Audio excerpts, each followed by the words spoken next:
Assalamualaikum warahmatullahi wabarakatuh. Perkenalkan, nama saya Damon Arka Jalu Santana. Saya bersama dengan teman saya Ahmad Naufal dari program studi Teknik Kimia tahun 2025 akan mempresentasikan materi kimia dasar yang terkait dengan larutan, konsentrasi larutan, sifat koligatif larutan, elektrolit dan non-elektrolit, gas dan hukum-hukum gas ideal. Pokok bahasan kita kali ini adalah terkait dengan larutan dan gas, di mana saya akan menjelaskan tentang definisi larutan, konsentrasi larutan, sifat koligatif larutan, jenis larutan yang terbagi menjadi dua, yakni larutan elektrolit dan non-elektrolit.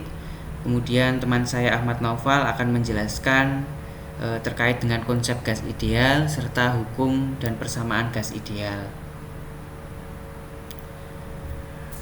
Konsep larutan sendiri adalah campuran homogen dua zat atau lebih yang terdiri dari zat terlarut yang disebut dengan solut dan zat pelarut yang disebut dengan solvent. Nah, perbedaan liquid dan aqueous. Fase liquid atau sering disebut fase cair yang dinotasikan sebagai L kecil di belakang zat ini merupakan materi cair murni di mana hanya terdiri dari satu jenis senyawa saja. Di dalam suhu ruangnya, fase liquid telah melewati titik lelehnya namun belum melewati titik didihnya. Contohnya adalah ketika etanol di dalam kondisi liquid atau cairan murni.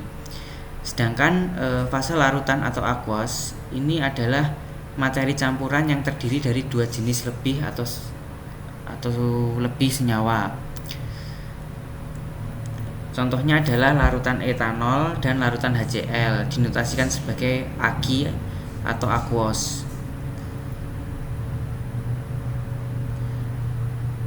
Perbedaan fase aqueous dan liquid pada senyawa ionik dan kovalen. Pada fase liquid, dalam senyawa ionik, fase liquid berupa ion-ion yang bergerak bebas dalam kelompoknya. Sedangkan fase liquid dalam senyawa kovalen merupakan berbentuk molekul yang bergerak bebas dalam kelompoknya. Kemudian fase aqueous ini di dalam senyawa ionik ketika dilarutkan dalam pelarut, misalnya NaCl dalam air, akan terbentuk campuran homogen. Nah, pada umumnya ketika senyawa ionik dilarutkan dalam air akan terbentuk ion-ion bebas dalam seluruh bagian larutan.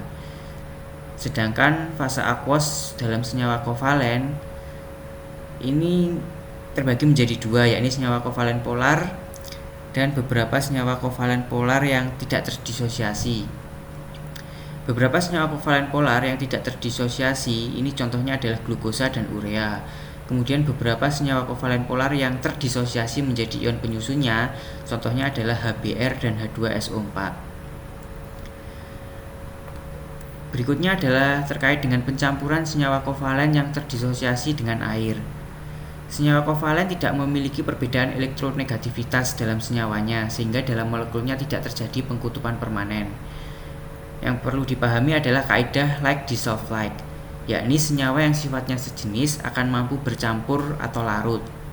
Contohnya ketika air dicampurkan dengan H2SO4 yang merupakan senyawa kovalen polar, akan terlarut baik dan membentuk campuran yang sempurna. Sedangkan jika air dicampurkan dengan bensin yang merupakan senyawa kovalen nonpolar, maka kedua senyawa tersebut tidak bisa bercampur dengan baik dan membentuk dua lapisan yang terpisah.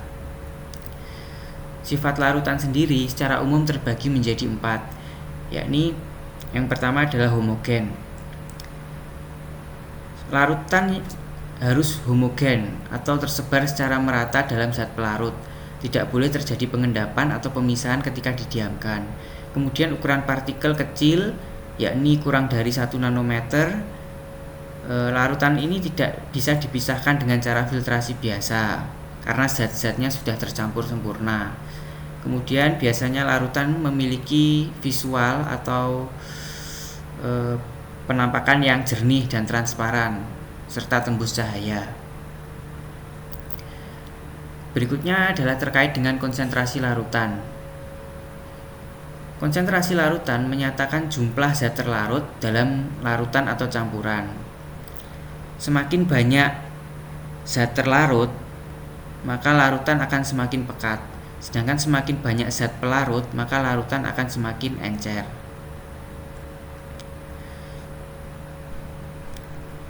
Larutan dengan konsentrasi yang lebih besar dapat disebut larutan pekat. Larutan dengan konsentrasi yang lebih kecil dapat disebut sebagai larutan encer. Beberapa jenis konsentrasi larutan. Yang pertama adalah persentase, dibagi menjadi 3. Yang pertama persen massa atau weight per weight, menunjukkan massa zat terlarut dalam 100 gram larutannya. Persen massa sendiri dirumuskan dengan massa zat terlarut dibagi massa larutan dikali dengan 100. Contohnya adalah pembuatan larutan kalium kromat 5%. Artinya mengandung 5 gram kalium kromat di dalam tiap 100 gram larutan. Kemudian berikutnya adalah persen volume. Persen volume dirumuskan sebagai volume zat terlarut dibagi volume larutan dikali 100. Contohnya larutan etanol 70% ini dapat disimpulkan mengandung 70 mili etanol dalam tiap 100 mili larutannya.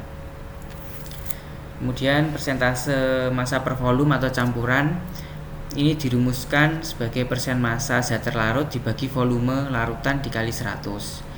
Contohnya adalah larutan NaOH 25%, berarti mengandung 25 gram NaOH di dalam setiap 100 mili larutan.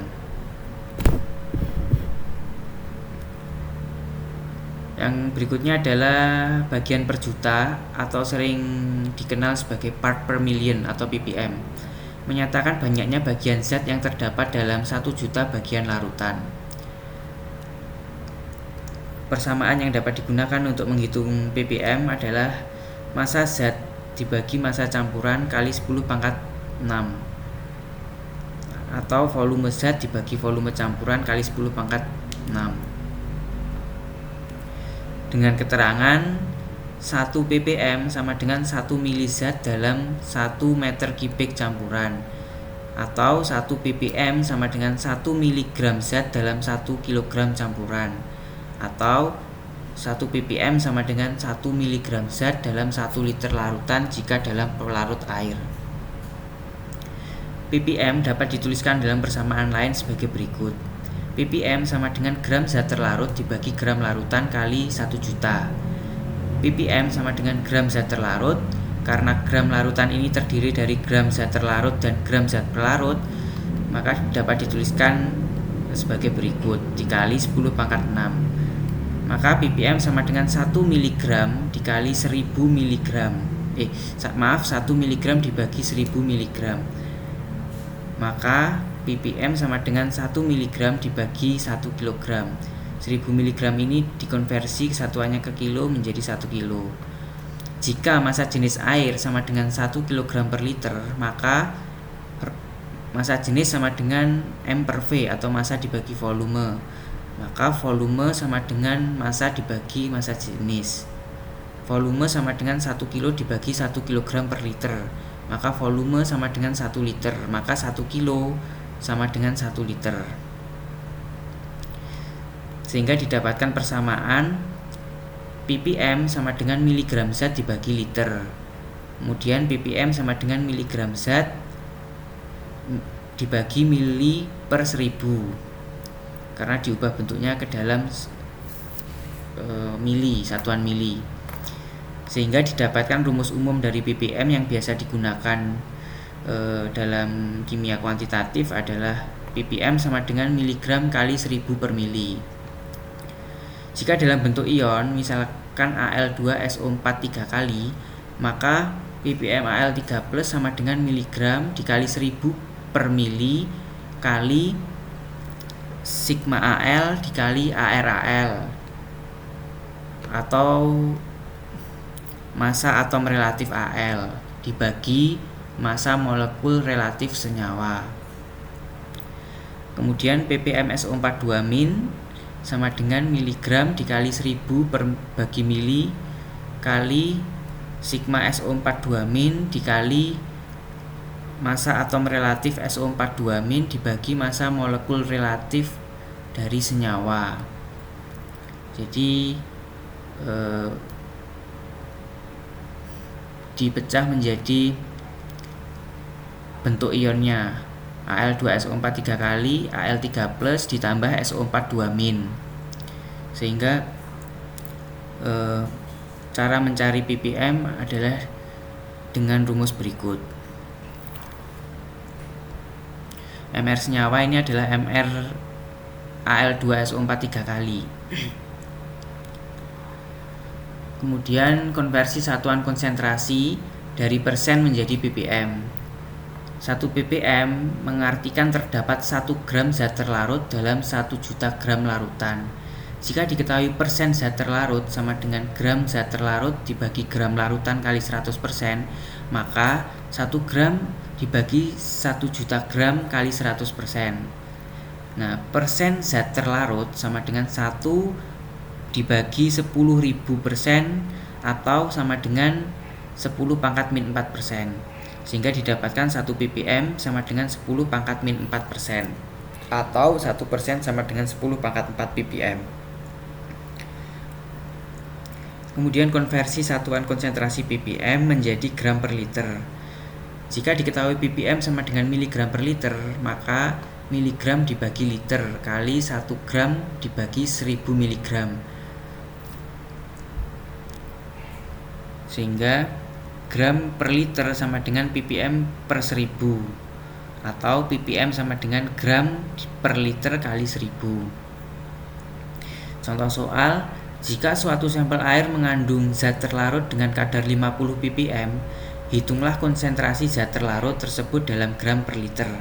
Jawab, gram per liter sama dengan ppm bagi 1000 sama dengan 50 bagi 1000 sama dengan 0,05 gram per liter. Jadi ketika sampel air mengandung kadar 50 ppm zat terlarut, jika dikonversi ke dalam satuan gram per liter, ini adalah sama dengan 0,05 gram per liter zat terlarut. Berikutnya adalah contoh soal. Jika suatu larutan NaCl memiliki kadar 0,15%, berapakah konsentrasi larutan NaCl tersebut jika dinyatakan dalam ppm? ppm sama dengan 0,15 dikali 10.000 sama dengan 1.500 ppm.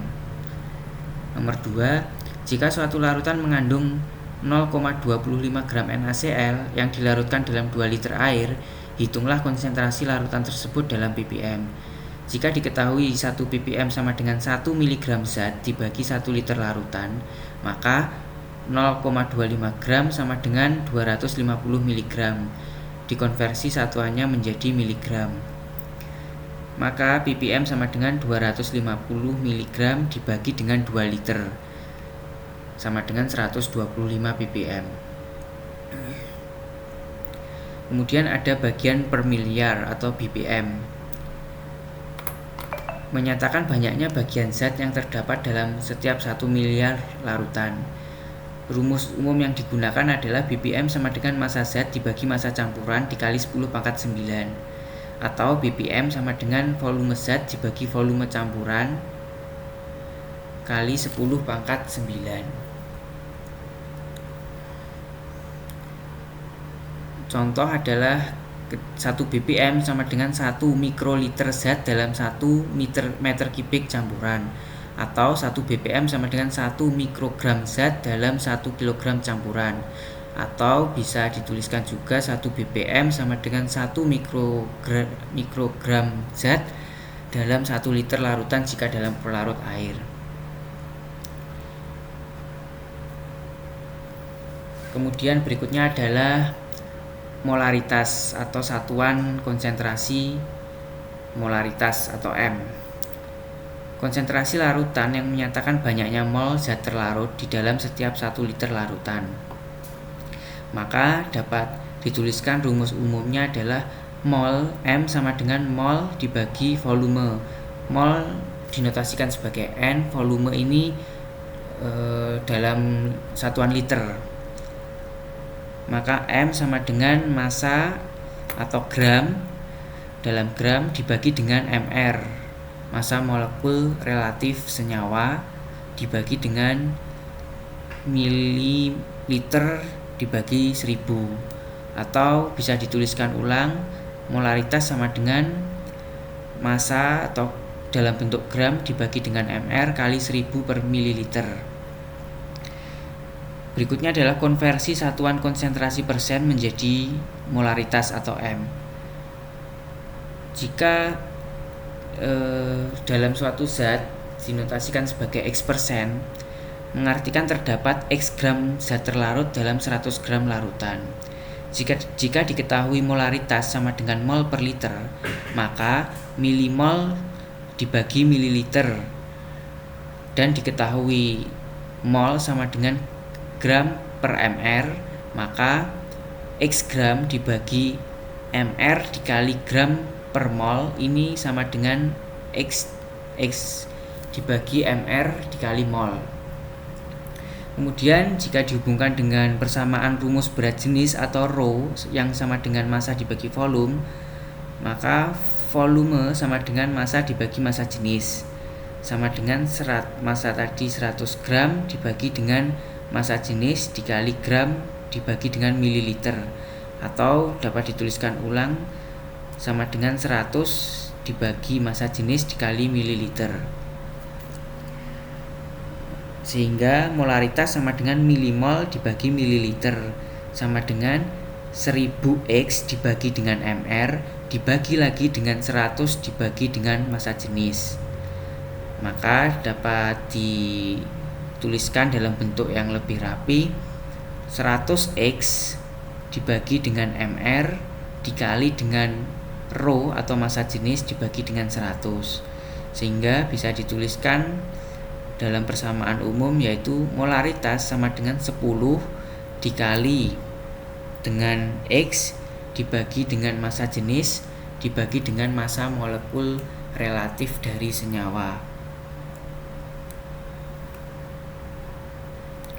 Kemudian adalah berikutnya konversi satuan konsentrasi molaritas atau molar menjadi ppm atau part per million. Jika diketahui molaritas sama dengan mol per liter larutan dan diketahui ppm sama dengan miligram per liter, maka molaritas sama dengan mol per liter dikali dengan mr dikali dengan gram per mol dikali dengan 1000 dikali dengan miligram per gram, sehingga nanti akan menghasilkan persamaan sebagai berikut: ppm sama dengan molaritas dikali mr dikali 1000, dan molaritas sama dengan ppm dibagi dengan mr dikali 1000. Kemudian satuan konsentrasi berikutnya adalah normalitas. Normalitas adalah konsentrasi larutan yang menyatakan banyaknya mol ekuivalen zat terlarut dalam setiap 1 liter larutan.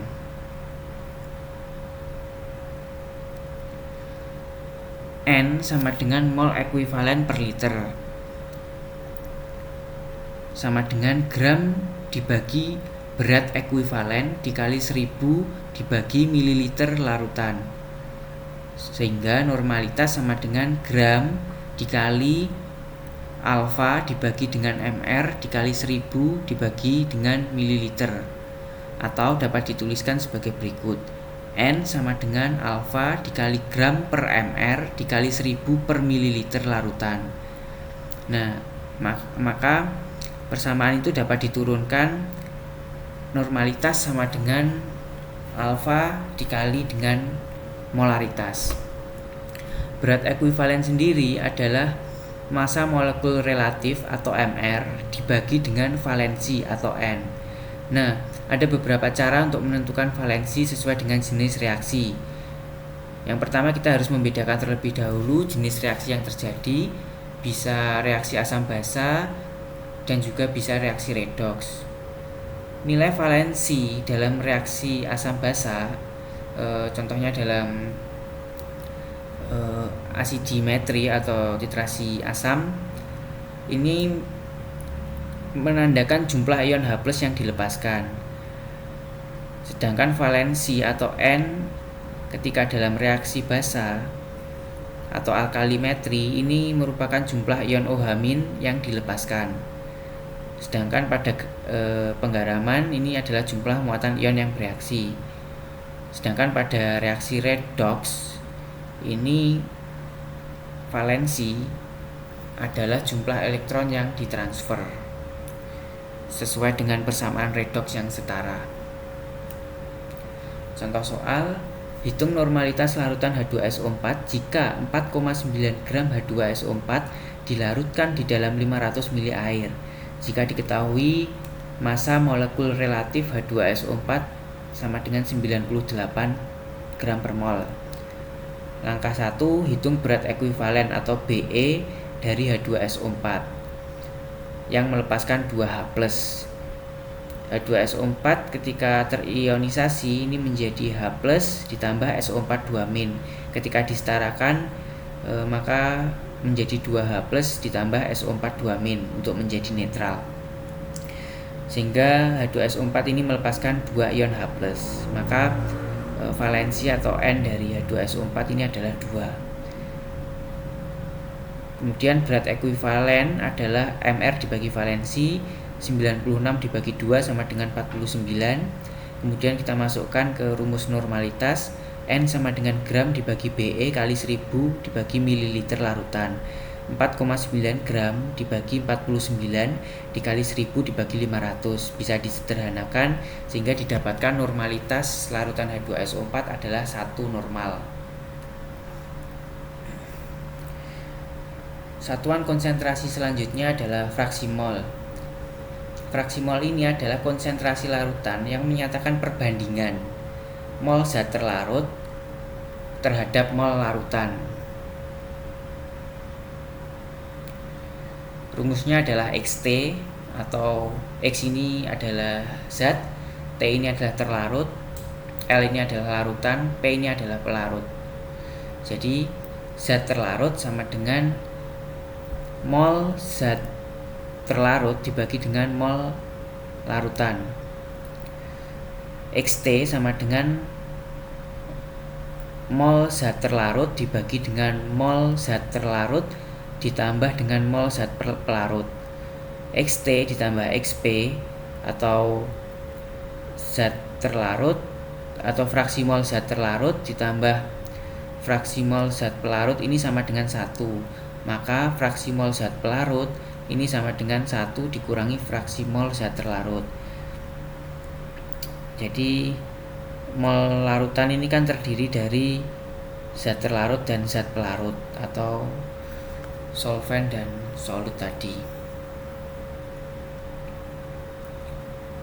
Kemudian contoh soal, suatu larutan dibuat dengan melarutkan 18 gram glukosa ke dalam 180 gram air.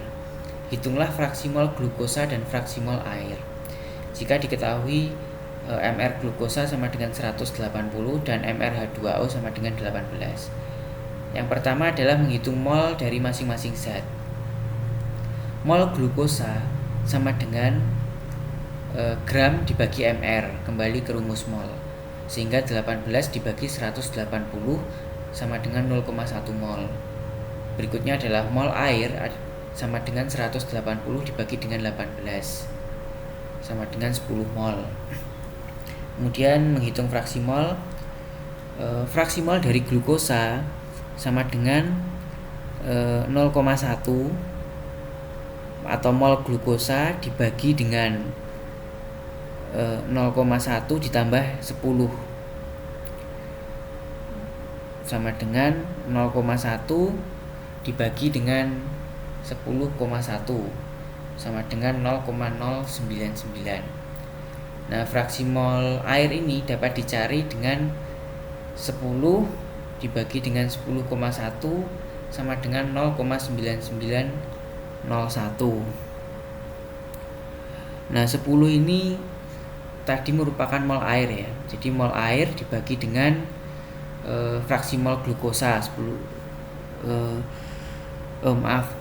mol air dibagi dengan mol dari larutan. Jadi 10,1 ini adalah mol dari larutan. Karena mol air tadi kan sama dengan 10. Nah, Ini mol zat terlarut, ini mol zat pelarutnya. Mol zat pelarut.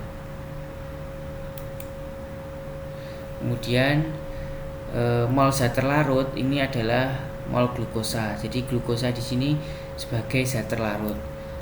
Sehingga mol zat terlarut sama dengan 0,1 ditambah dengan mol zat pelarut sama dengan 10. Nah, ini adalah mol larutan.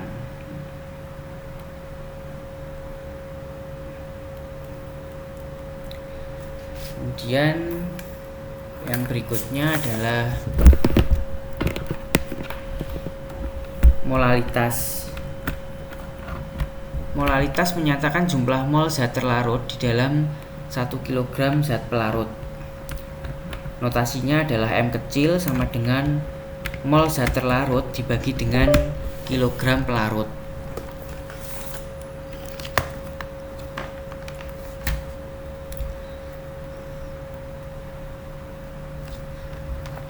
Maka molalitas sama dengan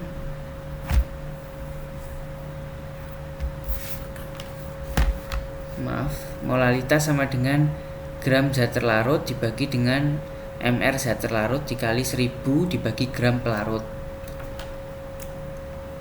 Nah, contoh soal, larutan dibuat dengan melarutkan 18 gram glukosa ke dalam 90 gram air. Hitung molalitas larutan jika diketahui mr glukosa sama dengan 180. Yang pertama adalah menghitung mol glukosa. N sama dengan gram dibagi dengan mr, sehingga mol glukosa sama dengan 18 dibagi 180 sama dengan 0,1 mol. Kemudian mengubah massa pelarut ke dalam kilogram, karena di sini masih dalam bentuk gram, maka 90 gram ini diubah menjadi kilogram, 0,09 kilo. Nah, kemudian hitung molalitasnya. Molalitas sama dengan mol dari zat dibagi dengan berat dari larutan tersebut dalam satuan kilo. Jadi sehingga 0,1 dibagi 0,09, maka hasilnya nanti akan menjadi 1,11 mol m, 11 molal atau m kecil per kilo ya. Nah, kemudian berikutnya adalah konsep dari pengenceran larutan. Pengenceran larutan sendiri merupakan penambahan zat pelarut ke dalam suatu larutan untuk memperkecil konsentrasi larutan sesuai kebutuhan. Mol zat terlarut sebelum dan setelah pengenceran akan sama. M1 kali V1 sama dengan M2 kali V2. M1 adalah konsentrasi sebelum pengenceran, M2 adalah konsentrasi setelah pengenceran, V1 adalah volume sebelum pengenceran, dan V2 adalah volume setelah pengenceran. Kemudian yang berikutnya adalah konsep pencampuran larutan. Pencampuran larutan adalah proses penggabungan dua atau lebih larutan yang mengandung zat terlarut dan zat pelarut untuk membentuk larutan yang berbeda dari awalnya.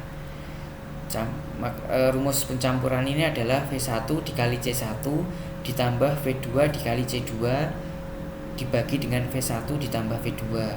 V1 ini adalah volume sebelum pencampuran, V2 adalah volume setelah pencampuran, C1 adalah konsentrasi sebelum pencampuran, C2 adalah konsentrasi setelah pencampuran. Sebagai contoh soalnya di sini adalah sebanyak 50 ml larutan HCl 2 molar diencerkan menjadi 500 ml. Berapa konsentrasi larutan hasil pengenceran? Maka rumus pengenceran M1 kali V1 sama dengan M2 kali V2. Kita substitusi nilai-nilai yang diketahui, maka M2 sama dengan 100 dibagi 50 sama dengan 0,2 molar.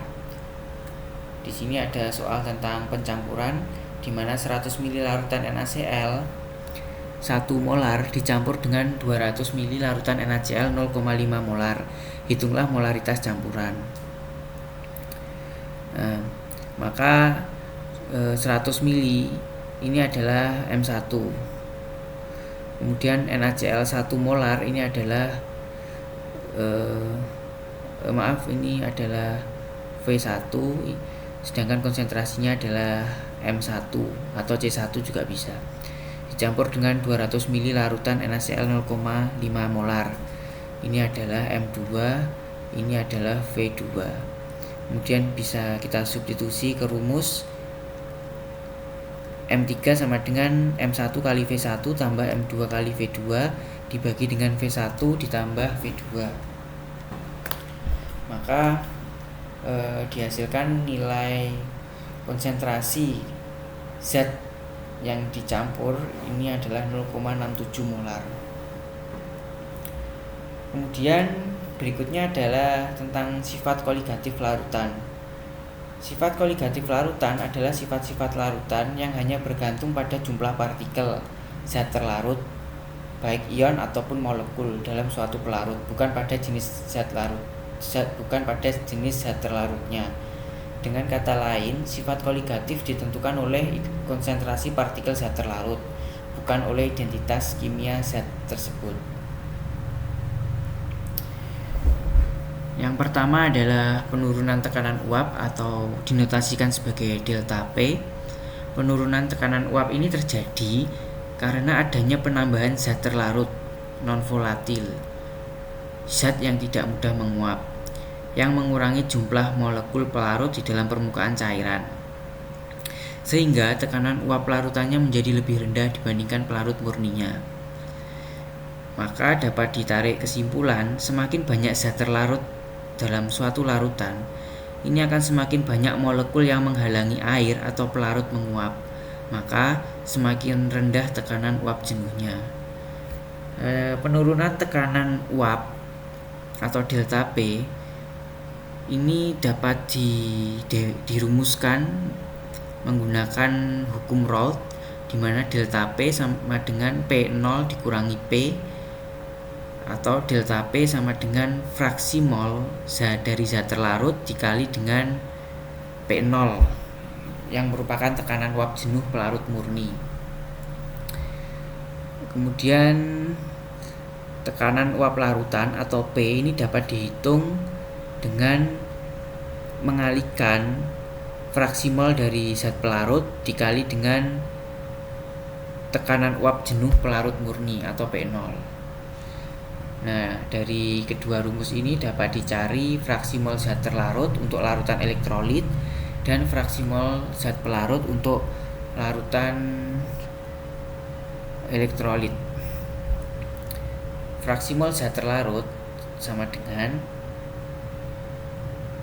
mol zat terlarut dikali dengan I. I ini merupakan faktor Van Hoff dibagi dengan mol zat terlarut dikali dengan I ditambah mol zat pelarut.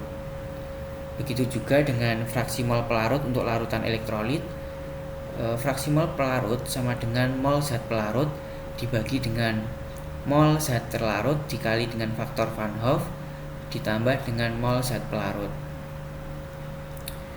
Di sini contohnya adalah sebagai berikut. 10 gram glukosa dengan MR 180 dalam kondisi yang tidak terionisasi dilarutkan ke dalam 100 gram air pada suhu 25 derajat Celcius. Jika tekanan uap jenuh air murni atau P0H2O ini sama dengan 23,76 mmHg, hitung tekanan uap jenuh larutan tersebut. Yang pertama adalah kita harus menghitung terlebih dahulu mol zat terlarut dari glukosa. Mol sama dengan gram dibagi mr, maka 10 dibagi dengan 180 sama dengan 0,055 sekian mol. Kemudian kita menghitung mol dari zat pelarut, dalam hal ini adalah air, sama mol sama dengan gram dibagi mr, maka 100 dibagi dengan 18 sama dengan 5,55 sekian mol. Sehingga fraksi mol zat pelarut, karena pelarut adalah air atau H2O, maka XP sama dengan NP ya, dibagi dengan NP plus NT, sehingga NP atau mol zat pelarut dibagi dengan mol zat pelarut ditambah dengan mol zat terlarut, hasilnya adalah 0,99 sekian. Kemudian menghitung tekanan uap larutan menurut hukum Raoult. P sama dengan fraksi mol dari pelarut, ini XP, kemudian dikali dengan tekanan uap jenuh air yang diketahui 23,76 mmHg, sehingga hasilnya adalah 23,53 mmHg. Yang berikutnya adalah kenaikan titik didih. Kenaikan titik didih ini terjadi ketika zat terlarut dalam suatu larutan akan menghambat proses penguapan dan menunda proses mendidih. Akibatnya, larutan membutuhkan suhu yang lebih besar untuk mendidih. Pada konsentrasi yang sama, semakin banyak zat terlarut dalam larutan menyebabkan titik didih campuran menjadi semakin besar. Titik didih larutan atau TB lebih besar daripada titik didih pelarut atau TB 0. Kenaikan titik didih atau delta TB dapat dituliskan dalam suatu persamaan rumus, yakni delta TB sama dengan TB dikurangi TB 0, atau delta TB sama dengan KB dikali M dikali I. KB adalah tetapan kenaikan titik didih dalam satuan derajat per molal. Kemudian M adalah molalitas, I adalah faktor Van Hoff. Nah, contoh aplikasi dari kenaikan titik didih ini adalah pengukuran massa molar suatu zat, kemudian penyulingan gula, perebusan bahan makanan dengan garam. Berikutnya adalah contoh soal dari kenaikan titik didih. Hitung kenaikan titik didih larutan yang dibuat dengan melarutkan 10 gram NaCl ke dalam 200 gram air. Jika diketahui mRn NaCl sekian dan KB air sekian, dan diasumsikan NaCl terionisasi sempurna, sehingga faktor Van Hoff ini sama dengan 2. Yang pertama kita selesaikan adalah menghitung mol dari zat terlarut. Zat terlarut di sini adalah NaCl, maka mol sama dengan gram per mr, sehingga sama dengan 10 dibagi 58,5 akan didapatkan 0,171 mol. Kemudian menghitung molalitas. Molalitas sama dengan mol dibagi dengan massa pelarut di dalam satuan kilogram. 0,171 mol ini dibagi dengan 0,2. Jadi 200 gram di sini dikonversi satuannya menjadi kilogram, sehingga menghasilkan 0,02 kilo. 0,2 kilo. Sehingga didapatkan nilai molalitas sama dengan 0,855 molal. Yang ketiga adalah menghitung kenaikan titik didih. Delta TB atau kenaikan titik didih sama dengan faktor Van Hoff dikali dengan KB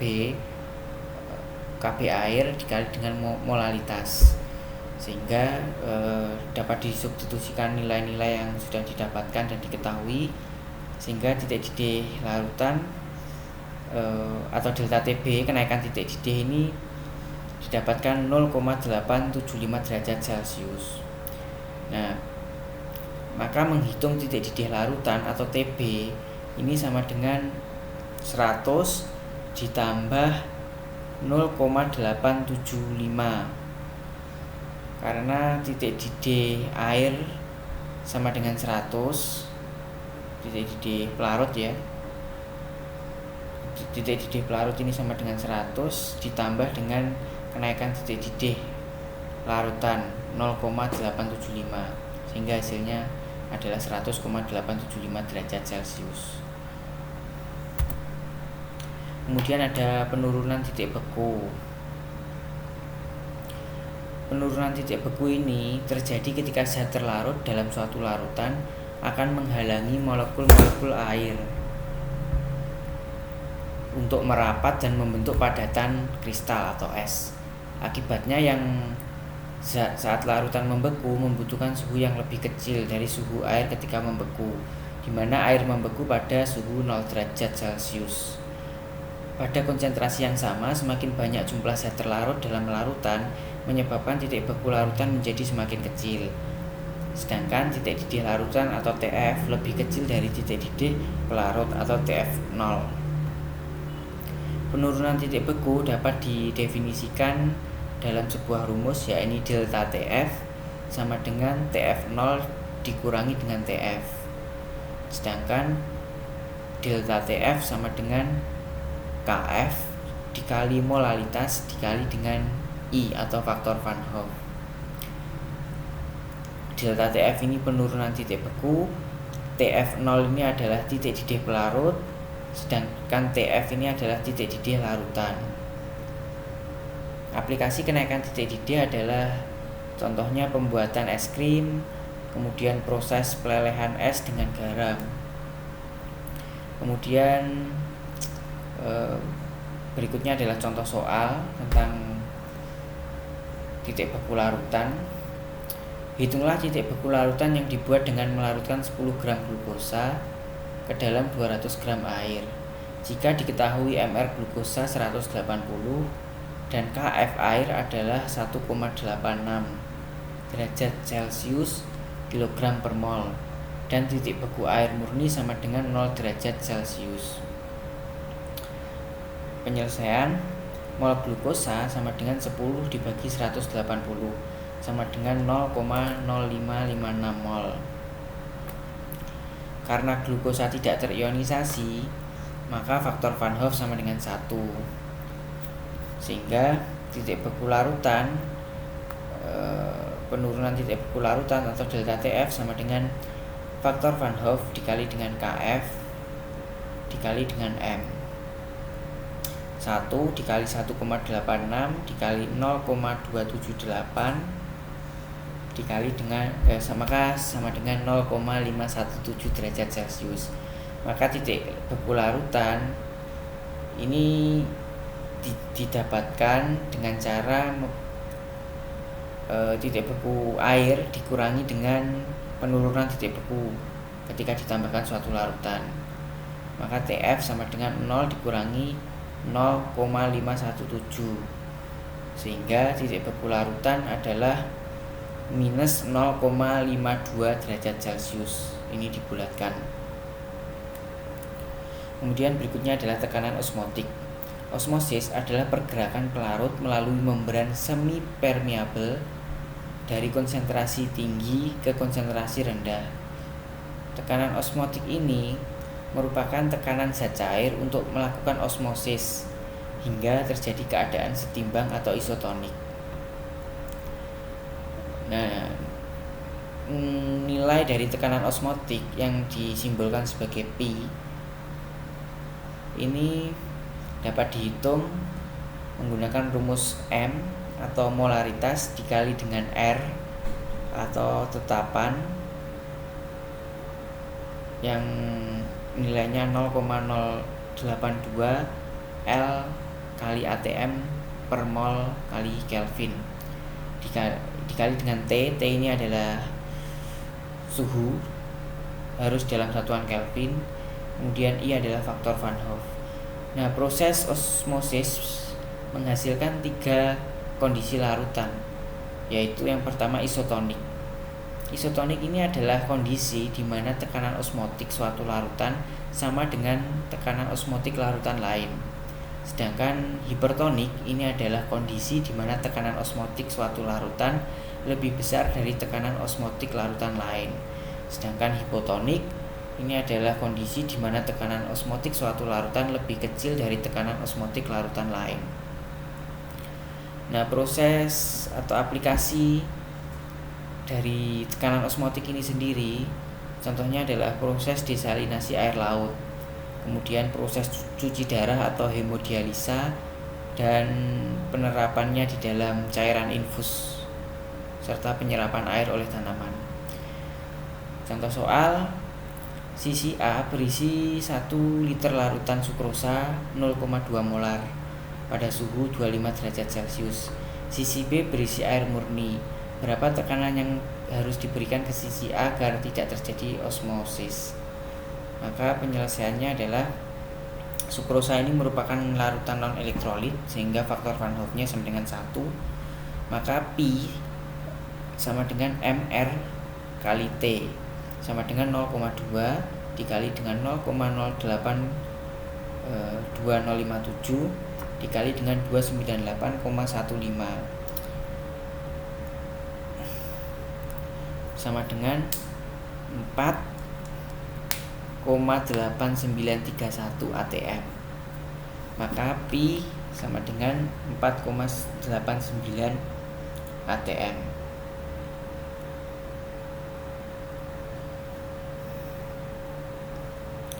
Kemudian berikutnya adalah diagram P hingga T.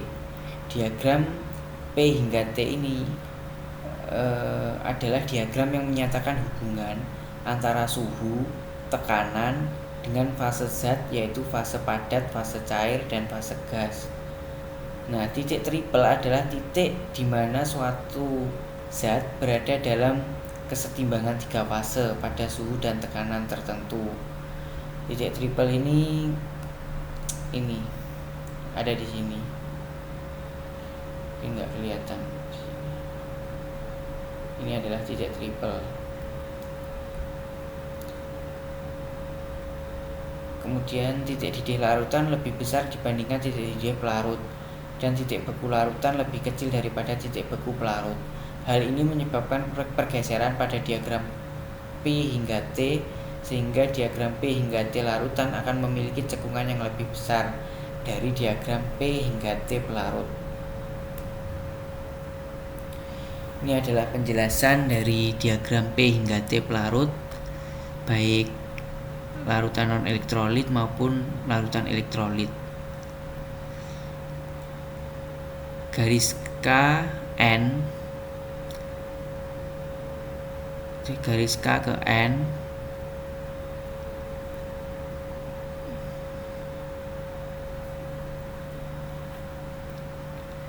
garis K ke N ini adalah garis beku pelarut. Garis K ke N, K ke N ini garis beku pelarut. Garis O ke N ini menandakan garis didih pelarut.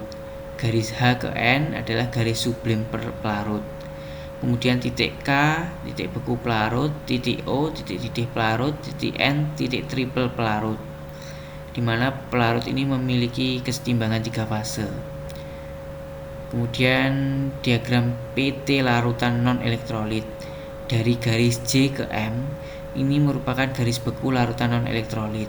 Garis P ke M ini adalah garis didih larutan non-elektrolit. Titik J adalah titik beku larutan non-elektrolit, sedangkan titik P adalah titik didih larutan non-elektrolit. Garis JK ini adalah penurunan titik beku larutan non-elektrolit, sedangkan garis P ke Q ini adalah kenaikan titik didih larutan non-elektrolit. Begitu juga dengan diagram P hingga T larutan elektrolit. Garis H ini adalah garis beku larutan elektrolit. Garis Q ke L ini adalah garis didih larutan elektrolit. Titik L ini adalah titik beku larutan elektrolit. Titik Q ini adalah titik didih larutan elektrolit. Garis I ke K ini merupakan penurunan titik beku larutan elektrolit.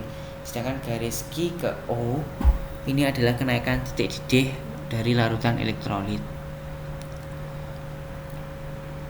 Ini sumbu X ini adalah suhu dimulai dari 0 ke 100, walaupun sebelah kiri 0 ini menandakan ada nilai di bawah 0 yaitu minus. Kemudian sumbu Y ini adalah tekanan atau disimbolkan dengan P. Pada kondisi garis IJ K ini pada fase padat. warna hijau ini, garis warna hijau ini adalah larutan non elektrolit, garis warna merah ini adalah garis warna hijau ini adalah larutan elektrolit, garis warna merah ini larutan non elektrolit, sedangkan garis warna biru ini adalah pelarut. Nah, diagram PT larutan elektrolit contohnya dari garis I ke L ini merupakan garis beku larutan elektrolit. Kita lihat dari garis I ke L. Nah, ini I ke L ini adalah garis beku larutan elektrolit. Garis I ke L garis beku larutan elektrolit. I ke L. Karena di sini dapat dilihat bahwa suhu larutan masih 0 ya, atau di bawah 0. Sebagai contoh lagi, ketika ini garis P ke M pada diagram PT larutan non elektrolit, garis P ke M ini menandakan garis didih larutan non elektrolit. Kita bisa lihat garis P ke M, garis P ke M. Nah, ini adalah garis didih larutan, dimana dari fase cair ini bergerak menuju fase gas seiring dengan bertambahnya suhu larutan. Kemudian kita ulas lagi contohnya pada diagram PT pelarut. Ini garis O ke N ya.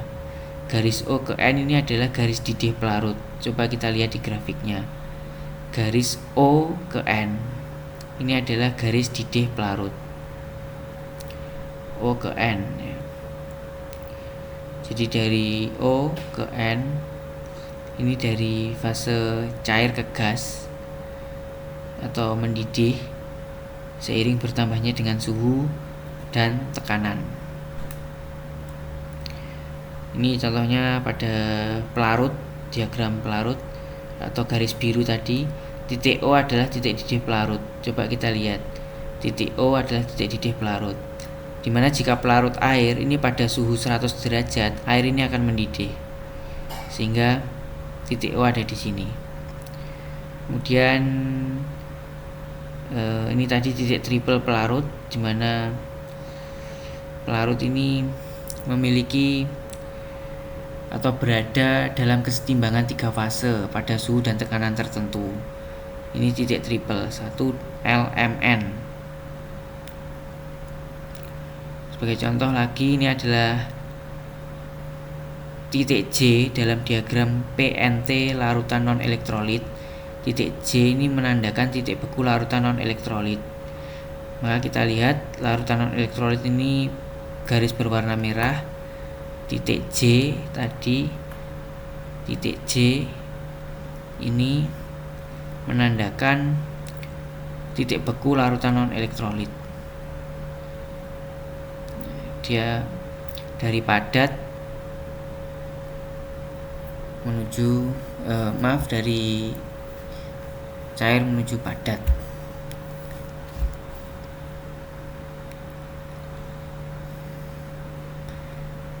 Untuk materi selanjutnya akan dijelaskan oleh teman saya Ahmad Naufal. Kurang lebihnya saya mohon maaf. Setelah ini dilanjutkan oleh teman saya Ahmad Naufal. Terima kasih. Larutan elektrolit dan non-elektrolit. Berdasarkan kemampuan menghantarkan listrik, larutan dibagi menjadi dua, yaitu yang pertama larutan elektrolit, yang kedua larutan non-elektrolit. Larutan elektrolit. Larutan elektrolit yaitu larutan yang dapat menghantarkan arus listrik karena menghasilkan ion-ion bebas. Ciri-cirinya lampu uji menyala. Yang kedua terjadi gelembung gas pada elektroda. Contohnya NaCl, HCl, H2SO4, dan NaOH. Jenis larutan elektrolit. Yang pertama elektrolit kuat, terionisasi sempurna dalam air. Contohnya HCl dan NaOH. Yang kedua elektrolit lemah, hanya sebagian molekul yang terionisasi, atau contoh CH3COH dan NH4OH. Larutan non-elektrolit. Larutan yang tidak dapat menghantarkan arus listrik karena tidak menghasilkan ion. Ciri-cirinya yaitu lampu tidak menyala. Yang kedua, tidak ada gelembung gas pada elektroda percobaan, contohnya gula, urea, dan alkohol. Tabel perbedaan larutan elektrolit dan non-elektrolit. Aspek peninjauan. Yang pertama, definisi. Larutan elektrolit larutan yang dapat menghantarkan arus listrik karena menghasilkan ion-ion bebas saat dilarutkan dalam air. Sedangkan larutan non-elektrolit, larutan yang tidak dapat menghantarkan arus listrik karena tidak menghasilkan ion dalam larutan. Proses ionisasi. Larutan elektrolit terjadi ionisasi atau disosiasi menjadi ion positif dan negatif. Sedangkan larutan non-elektrolit tidak terjadi ionisasi. Zat tetap dalam bentuk molekul netral. Kandungan partikel dalam larutan. Larutan elektrolit mengandung ion-ion bermuatan kation dan anion. Sedangkan larutan non-elektrolit hanya mengandung molekul-molekul netral. Daya hantar listrik. Larutan elektrolit mampu menghantarkan listrik kuat atau lemah tergantung jumlah ion. Sedangkan larutan non-elektrolit tidak dapat menghantarkan listrik sama sekali. Contoh reaksi ionisasi senyawa dalam air. Larutan elektrolit NaCl sama dengan Na+ tambah Cl-. Sedangkan larutan non-elektrolit C6H12O6 atau gula tidak terurai. Jumlah ion dalam larutan, banyak elektrolit kuat atau sedikit elektrolit lemah.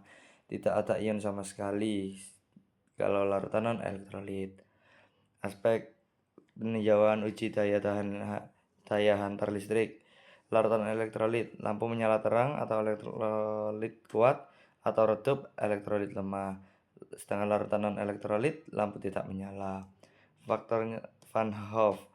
Larutan elektrolit lebih dari 1 karena terionisasi, sedangkan larutan non-elektrolit sama dengan 1 atau tidak terionisasi. Contoh zat padat. Larutan elektrolit garam dapur NaCl, asam kuat HCl, basa kuat NaOH. Sedangkan larutan non-elektrolit gula dan urea. Contoh larutan dalam air. Larutan elektrolit yaitu HCl, NaOH, NaCl, CH3COOH. Larutan non-elektrolit yaitu gula, etanol, urea.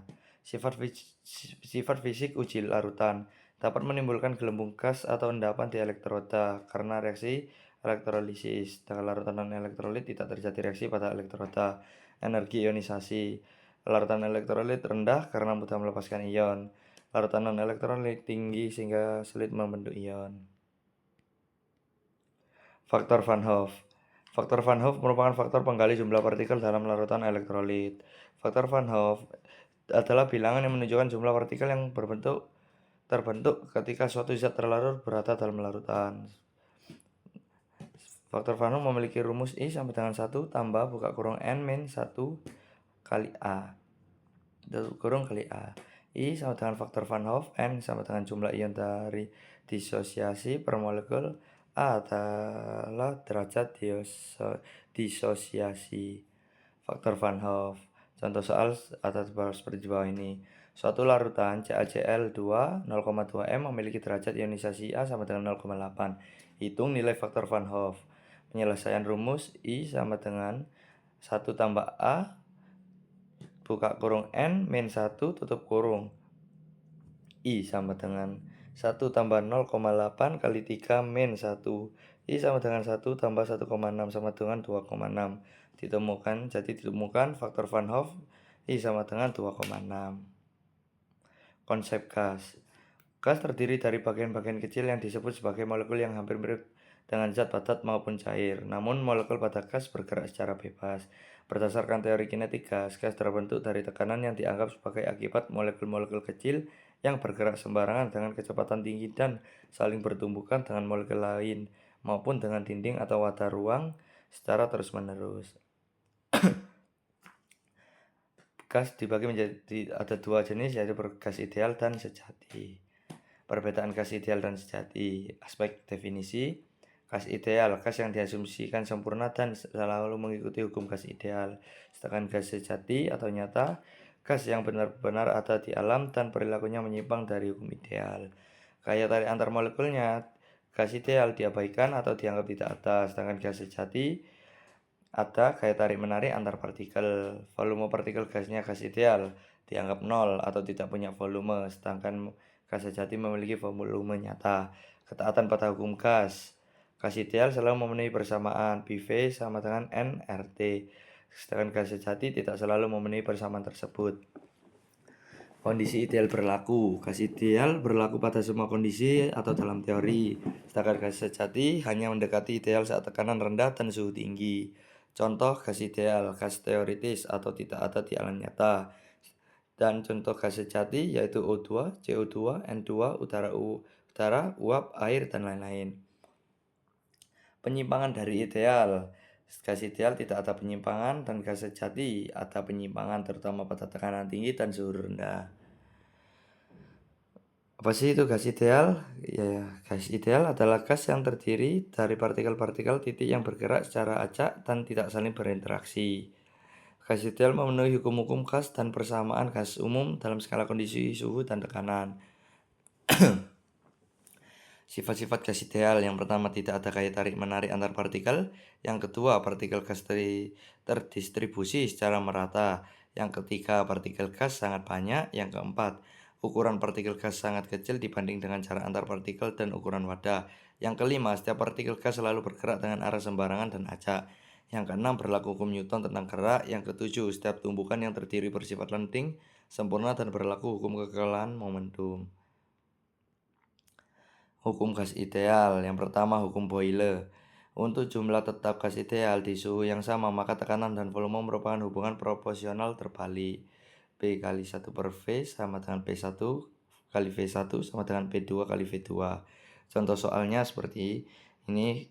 Gas memiliki volume 4 liter pada tekanan 2 atm. Jika tekanannya dinaikkan menjadi 8 atm atau suhu tetap, berapa volume akhirnya? Pembahasan rumusnya P1 V1 sama dengan P2 V2.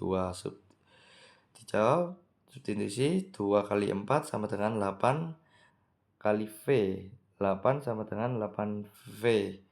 Jadi V2 sama dengan 8 dibagi 8 sama dengan 1.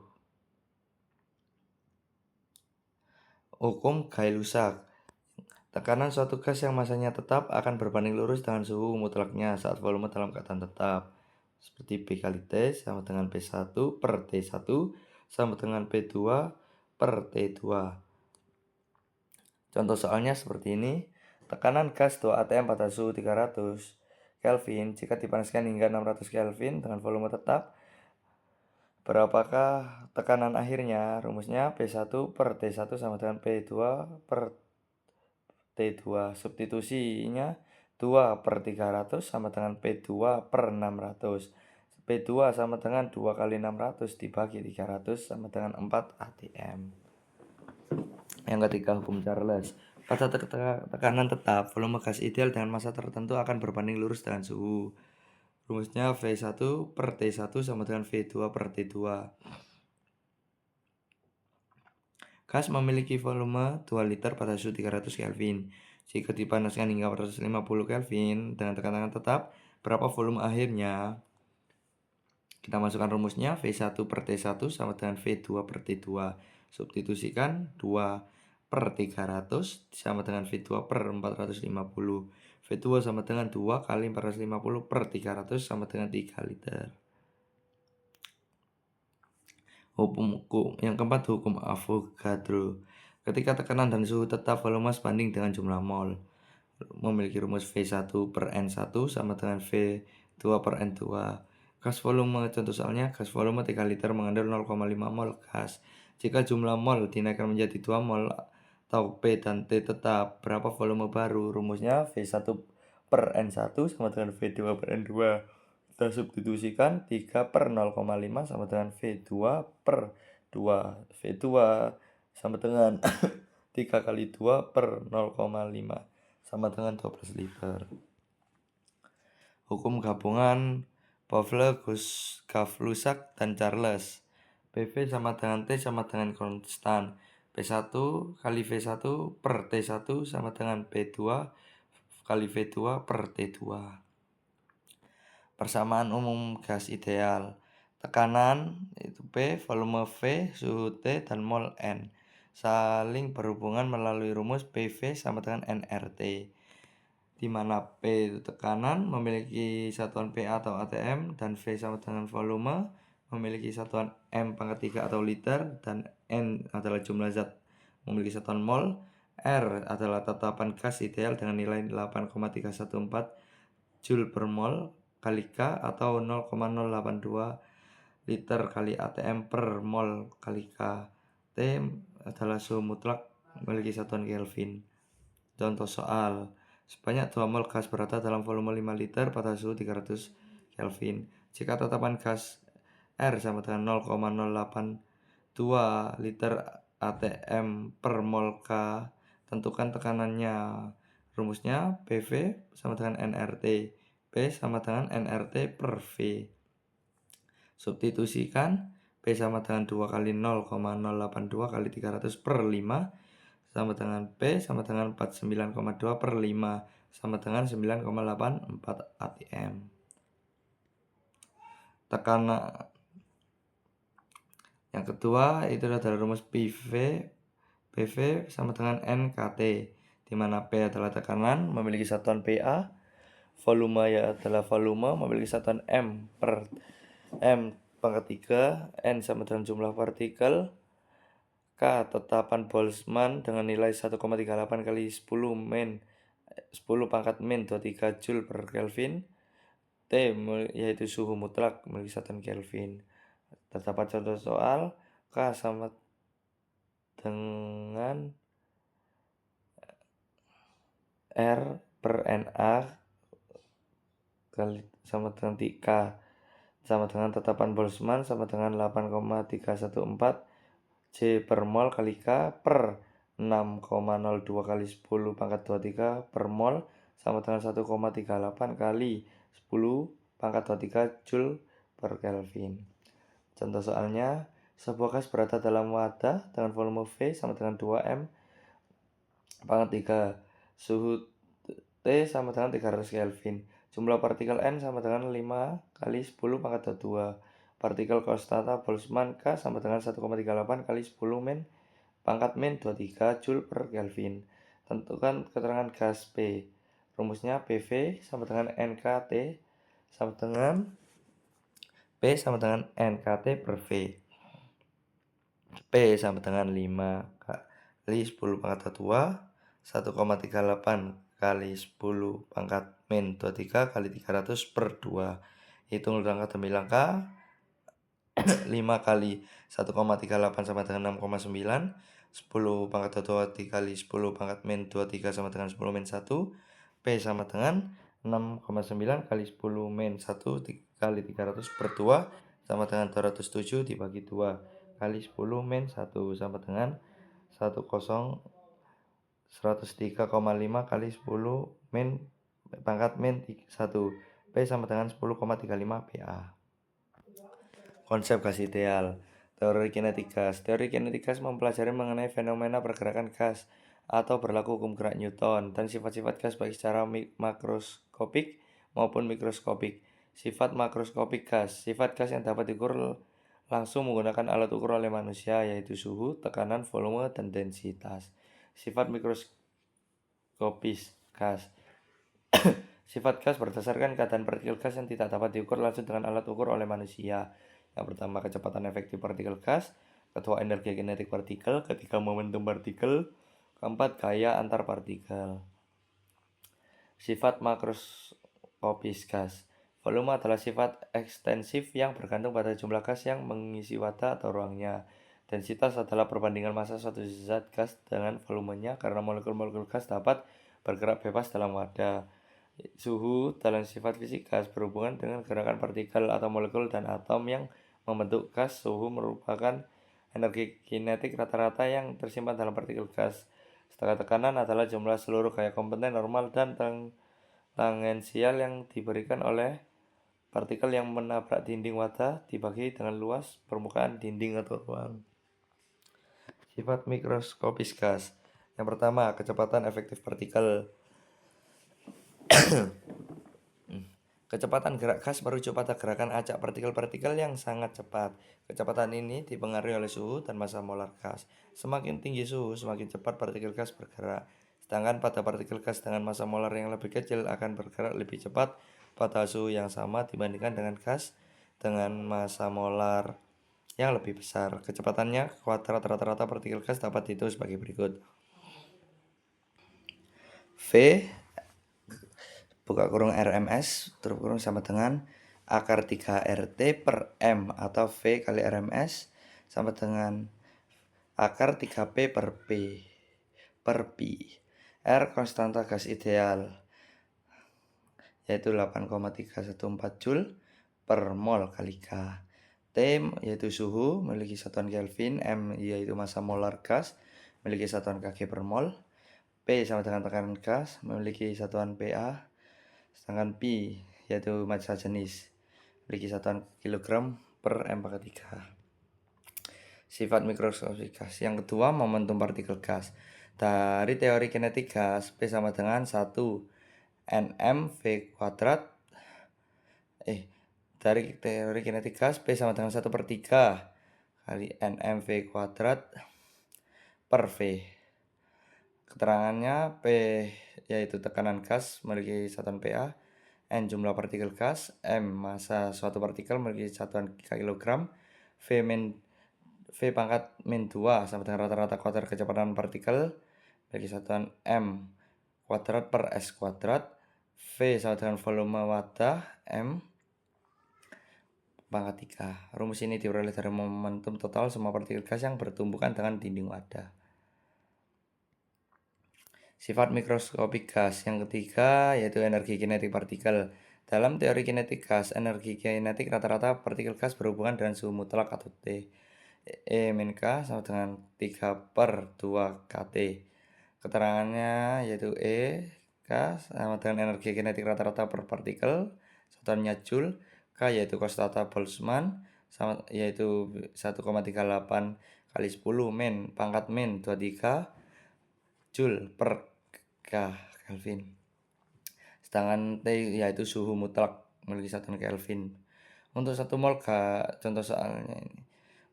Untuk 1 mol gas yaitu EK sama dengan 3/2 RT. Keterangannya R tatapan gas umum yaitu 8,314 Joule per mol kali K.